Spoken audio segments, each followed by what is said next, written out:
السلام علیکم ناظرین، خوش آمدید۔ امید ہے آپ سبھی خیریت سے ہوں گے۔ تو آج ہم مولانا طارق مسعود صاحب کے ذریعے سے ایک بہترین بیان سننے والے ہیں، جس کا ٹاپک رہے گا آج کا ہمارا جنت کی خوبصورتی کا منظر۔ تو چلیے شروع کرتے ہیں۔ روشنی میں جنت کی زندگی کیسی ہوگی؟ کیا وہاں خواہش ہوگی؟ وہاں تو خواہش ہوگی، کیا وہ پوری ہو جائے گی؟ نہیں، جنت میں گاڑیاں ہوں گی، جنت میں ہر خواہش پوری ہوگی۔ وَلَكُمْ فِيهَا مَا تَشْتَهِي أَنفُسُكُمْ، قرآن کہہ رہا ہے جس چیز کا بھی تمہارا دل چاہے گا وہ تمہیں وہاں ملے گی۔ وَلَكُمْ فِيهَا مَا تَدَّعُونَ، جو بھی مانگو گے وہ بھی ملے گا لازمی۔ فَلَا تَعْلَمُ نَفْسٌ مَّا أُخْفِيَ لَهُم مِّن قُرَّةِ أَعْيُنٍ، اللہ فرماتے ہیں ہم نے اپنے نیک بندوں کے لیے جو گناہوں سے بچتے ہیں، زنا سے، شراب سے، نماز قضا کرنے سے، والدین کی نافرمانی سے، رشتہ داری توڑنے سے، سود کھانے سے، داڑھی کاٹنے سے، اور چوری کرنے سے، کسٹمر کو ٹھگنے سے، یہ جو برائیاں ہیں نا، جو لوگ بھی ان سے بچتے ہیں، مختلف جگہوں پر مختلف مضامین میں یہ آیت وارد ہوئی ہے، تو اللہ فرماتے ہیں ہم نے ان کی آنکھوں کی ٹھنڈک کا کیسا سامان چھپا کے رکھا ہے، یہ کسی کو خبر نہیں ہے۔ کیا زبردست آیت ہے یار! اللہ کہتے ہیں کسی نفس کو خبر ہی نہیں ہے کہ ہم نے آنکھوں کی ٹھنڈک کا کیسا سامان چھپا کے رکھا ہوا ہے اپنے نیک بندوں کے لیے۔ تو ہر خواہش جنت میں پوری ہوگی۔ بعض لوگ یہ کہتے ہیں کہ بعض لوگوں کی تو خواہشات ہی الٹی سیدھی ہوتی ہیں، تو یاد رکھو جنت میں کوئی غیر فطری خواہش انسان کو ہوگی ہی نہیں۔ سمجھتے ہو؟ کوئی ایسی خواہش نہیں ہوگی جو انسان کی نیچر سے میچ بولو نہیں کرتی۔ سمجھتے ہو نا؟ اکثر خواتین یہ سوال پوچھتی ہیں کہ ہم نے ایک میاں کے ساتھ بمشکل گزارا کیا، ظالم میاں کے ساتھ نبھایا بچوں کی خاطر، اب وہ مر گیا، ہم نے دوبارہ شادی نہیں کی، تو علماء سے یہی سنا ہے کہ جنت میں یہی والا ملے گا جو لاسٹ میں آپ کا میاں ہوگا، تو ہماری تو خواہش ہے کہ ہمیں یہ والا نہ ملے، ہمیں تو وہ والا ملے۔ کوئی سا بھی ان کی نظر میں ہوتا ہے، سمجھتے ہو؟ تو اس کا جواب یہ ہے کہ یہ جو میاں ہے اگر یہ برا تھا تو جنت میں جائے گا ہی نہیں۔ اصل تو پھر یہی ہے کہ اس کو سزا ملے گی تو کسی اور ڈپارٹمنٹ میں ہوگا، پھر اللہ آپ کا نکاح کرا دیں گے کسی انسان کے بچے سے جو کہاں جائے گا؟ جنت میں۔ اور اگر یہ جنت میں گیا کسی کی سفارش کی وجہ سے تو اللہ آپ کے دل میں اس کی محبت پیدا کر دیں گے۔ یہاں خواتین کہتی ہیں یہ والا کس کی ڈیزائننگ ہی ٹھیک نہیں ہے، تو دیکھو اللہ کو یہ قدرت ہے، یہ پرانی گاڑیاں کمپنی میں ریپیئر ہو کے نہیں ہو جاتی ہیں کہ نہیں ہو جاتی، تو پرانا میاں کیوں ریپیئر نہیں ہوگا؟ کیا خیال ہے؟ پرانا والا بھی کیا، یہ سب کچھ اللہ کی قدرت میں ہے، تو جو بھی کرے گا اللہ، یہ اللہ پہ چھوڑ دو، اس میں ٹینشن لینے کی کوشش نہ کرو۔ مرد پریشان ہوتا ہے کہ یہی والی مجھے ملے گی۔ ایک آدمی کی بیوی کی ڈیتھ ہوئی تو دفنا کے آ رہا تھا، بجلی کڑکی نہ، کہہ رہا ہے لگ رہا ہے پہنچ گئی ہے، وہاں جا کے بھی ایک دم اس نے تباہی مچا دی ہے۔ تو اب یہ والا چاہے گا کہ یہی والی ملے، تو اب اس بحث میں پڑھنا فضول ہے۔ جب اللہ نے کہہ دیا کہ کوئی ٹینشن نہیں ہے اور راحتیں ہی راحتیں ہیں، تو سمجھ لو کہ یہ والی ریپیئرنگ کے بعد ملے گی تمہیں، یہ وہاں جا کے کڑکے گی نہیں، کیونکہ جنت میں کوئی پھڈے بازی نہیں ہے، محبتیں ہیں۔ الا قیلا سلاما سلاما، ہر طرف سے سلامتی کی صدائیں ہوں گی، تو اس لیے کوشش اس کی کریں کہ جنت میں چلے جائیں۔ تو یہ بڑا مسئلہ نہیں ہے کہ یہی والی ملے گی یا وہ پڑوسن ملے گی، اس کی والی مجھے مل جائے گی، میری والی اس کو، یہ اصل ٹینشن کی بات نہیں ہے، یہ ٹینشن نہ لیں، یہ میری اور آپ کی ٹینشن نہیں ہے، یہ اللہ کی ذمہ داری ہے۔ اللہ ہم میں سے ہر شخص کی خواہش پوری کرے گا۔ فوکس اس کو کریں کہ اعمال ایسے کریں وہاں پہنچ جائیں، پھر وہاں جا کے اللہ سے کہنا مجھے یہ والی نہیں چاہیے، تو اللہ کہے گا کہ اسی کو برداشت کرنے کی وجہ سے تو یہاں پہنچا ہے، اب تجھے یہی والی نہیں چاہیے۔ تو اللہ اس نفرت کو محبت سے تبدیل بھی کر سکتے ہیں۔ دل کس کے ہاتھ میں ہے؟ اللہ کے ہاتھ میں۔ تو کوشش اس کی کریں کہ پہنچ جائیں کسی طرح جنت میں۔ اور عورت کو بھی چاہیے کہ وفا کرے اپنے میاں کے ساتھ، آدمی کو بھی چاہیے اپنی زوجہ کے ساتھ بولو وفا کرے۔ شریف لوگوں کے لیے جنت ہے، بے وفاؤں کے لیے نہیں ہے، جوڑنے والوں کے لیے ہے، توڑنے والوں کے لیے نہیں ہے۔ تو ہاں بہت مجبوری ہو جائے پھر توڑنا، پھر اسلام نے اجازت دی ہے، لیکن وہ مجبوری آج کل ہو نہیں رہی ہے، ایویں ہی ٹوٹ رہی ہے ذرا ذرا سی باتوں پہ رشتے. تو ابھی تو جوڑے، اللہ کو جوڑنے والا. جنتیوں میں جتنے بھی جنتی ہیں اللہ نے سب کی علامات رشتے جوڑنا بتایا ہے، توڑنا نہیں بتایا. تو رشتوں میں میاں بیوی کا بھی تو رشتہ ہے کہ نہیں ہے؟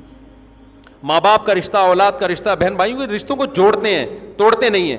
اور گرل فرینڈ کا جو رشتہ ہے نا، یاد رکھو اس کے جوڑنے کا کوئی ثواب اسلام میں نہیں ہے. غیر مسلموں میں گرل فرینڈ کا کلچر ان کے کلچر کا حصہ بن چکا ہے. اسی وجہ سے یہ چیز مسلم سوسائٹی میں بھی امپورٹ ہو رہی ہے. خوب سمجھ لو، سب سے غلیظ اور گندا اور پلید اور ناپاک اور گوبر والا رشتہ بوائے فرینڈ اور گرل فرینڈ کا رشتہ ہے. یہ اتنا غلیظ رشتہ کسی کو بتاتے ہوئے نا شرمایا کرو کہ میری گرل فرینڈ ہے. یہ ناپاک رشتہ ہے، اس محبت پہ کوئی ثواب نہیں ملتا. ان کا فزیکل ریلیشن ہوا، 4 گواہوں سے ثابت ہو گیا ان کمبختوں نے زنا کیا ہے، تو اسلام کہتا ہے ان کو کوڑے مارو. شادی شدہ نے گرل فرینڈ رکھی ہوئی ہے، اسلام کیا کہتا ہے؟ حکومت کو کہتا ہے آپ نہ یہ کام کریں کہ اس کو زمین میں گاڑ کے پتھروں سے مار کے ہلاک کر دو. اور کنوارا یہ کام کرتا ہے، گرل فرینڈ رکھتا ہے، تو اسلام کیا کہتا ہے؟ چوک پہ 100 کوڑے مارو اس کو. اتنا غلیظ، اتنا گندا، اتنا پلید رشتہ کس کا؟ گرل فرینڈ اور بوائے فرینڈ کا. غیر مسلموں میں فخر ہے، پوچھتے ہیں آپ کی کوئی گرل فرینڈ ہے تو اس کو یہ تحفہ دیں. آپ زمین میں گڑ جایا کرو یہ بتاتے ہوئے کہ میری کوئی گرل فرینڈ ہے. نہیں آ رہی میرا خیال بات سمجھ میں؟ گرل فرینڈ سے رشتہ جوڑو گے، خدا کی نظر میں ناپاک اور پلید بن جاؤ گے، زانی کہلاؤ گے. بیوی سے جتنا قریب ہوگے اللہ کی نظر میں اتنے ہی مبارک اور مقدس بن جاؤ گے. سمجھتے ہو؟ بیوی سے محبت پہ ثواب ہے. بیوی کے سامنے جھوٹی تعریف کرنے پر بھی، حدیث میں آتا ہے جھوٹ بولنا کہیں بھی جائز نہیں ہے، لیکن بیوی کو خوش کرنے کے لیے، اس کی جھوٹی تعریف کے لیے جھوٹ بولنے پر بھی ثواب کر دیا اللہ تعالی نے. قانون چینج کر دیا اپنا کہ اگر جھوٹ موٹ تعریف کر دو کہ خوش ہو جائے گی وہ، تو کوئی بات نہیں ہے، جھوٹ بولنا بھی جائز ہے. اتنا اللہ کو میاں بیوی کا رشتہ محبوب ہے. نبی صلی اللہ علیہ وسلم نے فرمایا جب مرد اپنی زوجہ سے خواہش پوری کرتا ہے اللہ اس پہ بھی ثواب دیتے ہیں. صحابہ نے عرض کیا یا رسول اللہ وہ تو اپنی خواہش پوری کر رہا ہے، اس پہ ثواب کیوں؟ آپ نے فرمایا بتاؤ اگر وہ کسی عورت سے زنا کرتا، یعنی گرل فرینڈ کے پاس جاتا، تو گناہ ملتا کہ نہیں ملتا؟ صحابہ نے کہا ضرور. فرمائے کیا بات ہے کہ تم گناہ کو گناہ تو کاؤنٹ کر رہے ہو، حلال میں ثواب کو کاؤنٹ نہیں کر رہے. اس نے برائی سے اپنے آپ کو بچایا ہے. تو یہ غلیظ گندا رشتہ، یہ اس کو جتنی برا بلا کہو نا کم ہے. جب بھی کوئی آپ کا دوست آ کے بتایا کرے نا میری گرل فرینڈ ہے، آپ بولو یار بڑا پلید رشتہ ہے یار، بڑا گندا، بڑا غلیظ، بھنگیوں والا کام کیا تو نے یار. پھر اپنی دوسری بات فوراً چینج کر دو. ایک دفعہ یہ بولا ضرور کرو، کیونکہ ہم معاشرے میں اس کو برداشت، میں نہیں کہہ رہا آپ اس پہ ماریں پیٹیں، یہ تو آپ نہیں کر سکتے، نہ کرنا چاہیے آپ کو. کسی کی نجی زندگی میں آپ کو کوئی حق نہیں ہے کہ آپ اس پہ سختی کریں، لیکن اس کی تعریف نہ کیا کریں، چپ نہ رہا کریں. سمجھتے ہو؟ جب بھی بولے نا کہ میری گرل فرینڈ ہے یا میرا بوائے فرینڈ ہے، آپ بولے بڑے پلید کام کیا، بھنگیوں والا کام کیا، اس سے اچھا تھا گٹر صاف کر لیتا، بھنگی بن جاتا. ہاں آپ بتائیے کس سلسلے میں آنا ہوا. ایک دفعہ پارسل ضرور کیا کرو. چپ بیٹھے ہوئے ہوتے ہیں. میرے پاس ایک دفعہ میں سفر پہ تھا تو ایک شخص آیا اپنی گرل فرینڈ کو لے کر، لڑکا تھا یونیورسٹی میں کہیں ٹور پہ نکلے ہوئے تھے، ہم بھی گلگت چترال گئے ہوئے تھے، وہ بھی پورا بس بھر کے نا لڑکے لڑکیوں کی جاتے ہیں لوگ یونیورسٹیوں میں. ماں باپ نے تو اپنی بیٹیوں کو بالکل ماشاءاللہ بے غیرت بنانے میں کوئی کسر چھوڑ گئی. ماں باپ چاہتے ہیں اچھی ڈاکٹر بنے ہماری بیٹی، کماؤ پوت بنے، کمائے. تو ان کو اس سے کوئی غرض نہیں ہے بوائے فرینڈ کے ساتھ جا رہی ہے، لڑکوں کے ساتھ جا رہی ہے. آج کل یہ ٹینشن ختم ہو گئی، آخرت کی فکر نہیں ہے نا.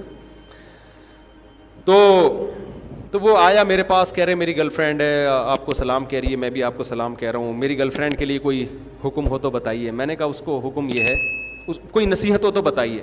وہ تو بیچارہ عقیدت میں آیا تھا. یہ بھی ایک اچھی بات ہے یار، چلو ہمارے پاس کیوں آ رہا ہے، تھوڑی سی مذہب کی محبت ہے تبھی تو آ رہا ہے نا. تو میں نے کہا دیکھو اس کو یہ کہہ دو کہ وہ آپ کو چھوڑ دے اور آپ اس کو چھوڑ دیں. سمجھ میں آ رہی ہے بات؟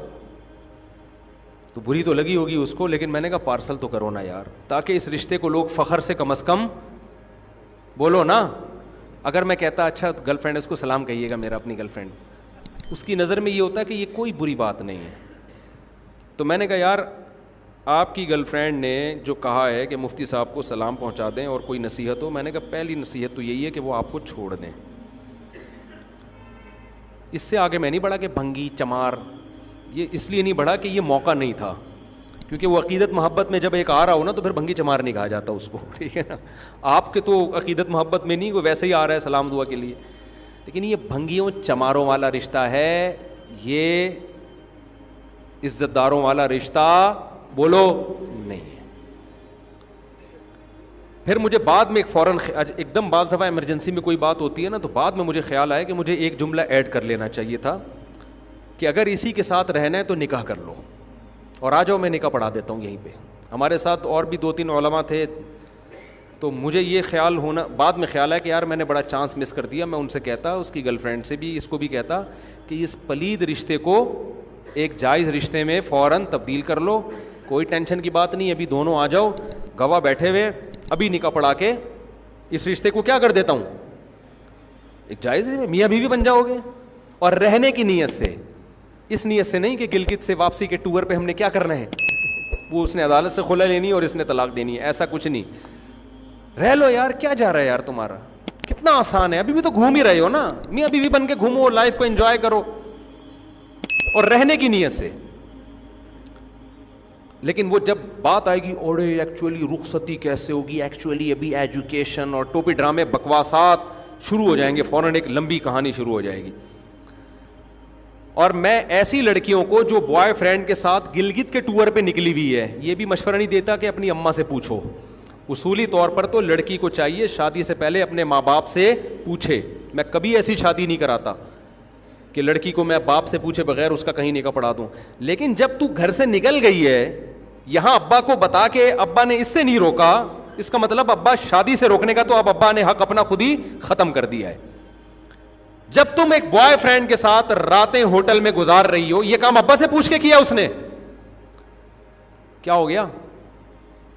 تو اب میں اس کے ابا سے پوچھ کے اس کا نکاح کراؤں گا؟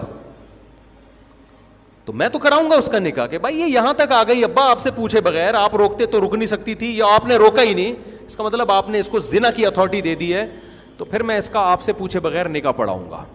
سمجھ میں آ رہی بات؟ پھر ابا کل کہیں گے نا کہ آپ نے ہمارا نکاح کیوں پڑھا, میں دونوں گھوم رہے تھے, راتیں گزار رہے تھے اکٹھے, اس برائی سے روکنے کے لیے ہم نے کیا کیا ہے, ان کا نکاح پڑھا دی. وہ کہیں گے آپ کون ہوتے ہو میری بیٹی کا نکاح پڑھانے والے؟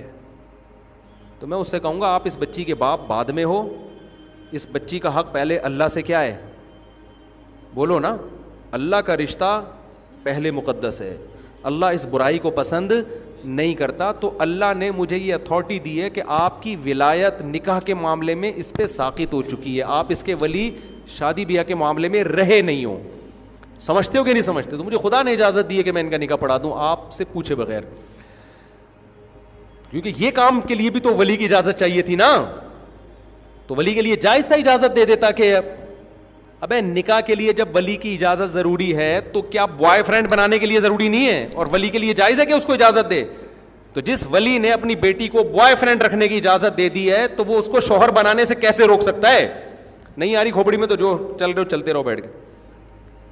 بال اصل بات میں یہ کر رہا تھا, جب کوئی بتایا کہ نا میری گرل فرینڈ ہے, تو بولا یار بڑا گندا بھنگیوں والا کام کیا, اور سنائیے کیسے آنا ہوا. آپ فوراً موضوع چینج کر دو, کیونکہ پھر وہ برسے گا آپ کے اوپر, تو کون ہوتا ہے مجھے روکنے والا. تو ایک دفعہ یہ پارسل کر دیا کرو, تاکہ اس کو شاید اس کے ضمیر جاگ جائے کہ میں کوئی اچھا کام نہیں کر رہا, شاید اپریشیٹ نہ کیا کرو. امید ہے آپ سبھی کو بیان اچھا لگا ہوگا. اچھا لگا ہو تو بیان کو زیادہ سے زیادہ شیئر کریں, چینل کو سبسکرائب کریں, ویڈیو کو لائک اینڈ شیئر ضرور سے کریں. السلام علیکم.